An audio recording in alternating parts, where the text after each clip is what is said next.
जीवन चलने का नाम चलते रहो सुबह शाम किसी हिंदी फिल्म के गाने की ये पंक्तियां बताती हैं कि जिंदगी में रुकना नहीं, चलते रहना चाहिए।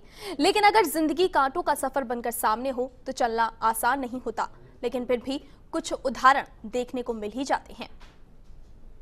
जिंदगी को जीने के लिए साधन और सुविधाओं की जरूरत होती है। अक्सर ये बातें होती हैं, लेकिन अगर जीवन में कोई लक्ष्य हो तो जीवन का संघर्ष आसानी से पार पा सकता है।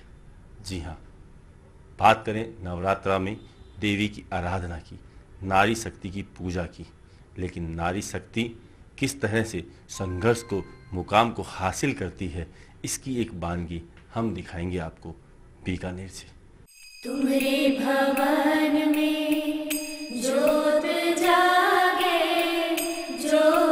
जागे मेरे पाप भागे, आनंद मंगल हो मेरी अम्बा तुम्हारे भवन।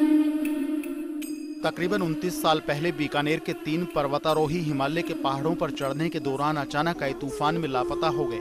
बीकानेर के अरविंद बोड़ा और उनके 2 साथी पर्वतारोही युवाओं की आज तक कोई खोज खबर नहीं मिली। अभियान पर जाने से 2 साल पहले ही अरविंद की शादी हुई थी और उनके 1 साल की बिटिया भी थी। अभियान पर अरविंद और उनके साथियों के लापता होने की खबर मिलने के बाद उनकी पत्नी सरोज के लिए जिंदगी एक पल में बदल सी गई थी। लेकिन सरोज ने हिम्मत नहीं हारी और बेटी को पढ़ा लिखा कर इस काबिल बनाया कि आज उनकी बेटी ने डॉक्टर बनकर उनके सपनों को सफल कर दिया। मैंने इस संघर्ष को एक चुनौती की तरह संभाला अपना। ठीक है, मुझे मेरे साथ मेरे छोटी बच्ची जो 1.5 साल की थी, तो मैंने, क्योंकि जो चला गया वो मेरे हाथ में वो भी नहीं था। तो वर्तमान ये है कि मेरा बहुत अच्छा है कि मेरी बेटिया डॉक्टर है, बहुत अच्छी है, बहुत संस्कारी लड़की है।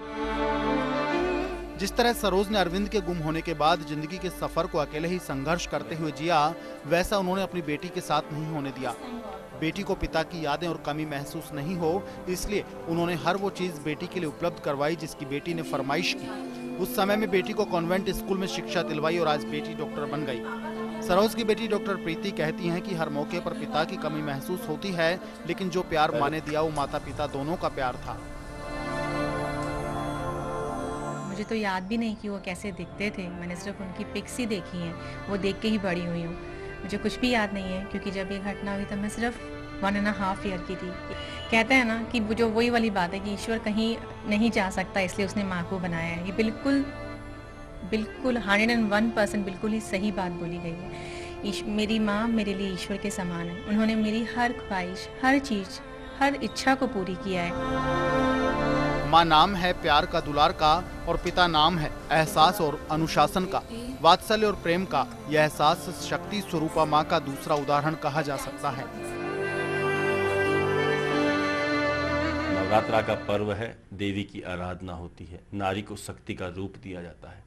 लेकिन पुरुष प्रधान समाज में आज भी रूढ़िवादिता जिंदा है। लेकिन इन रूढ़िवादिताओं को तोड़कर जिस तरह से सरोज बोड़ा ने अपनी ज़िंदगी में अपनी बेटी को अच्छा पढ़ाना और अच्छे मुकाम पर खड़ा करना लक्ष्य बनाया, निश्चित रूप से वो अन्य महिलाओं के लिए भी प्रेरणादायी है। बीकानेर से कैमरा पर्सन विक्रम जागरवाल के साथ अरविंद व्यास, फर्स्ट इंडिया न्यूज़, बीकानेर।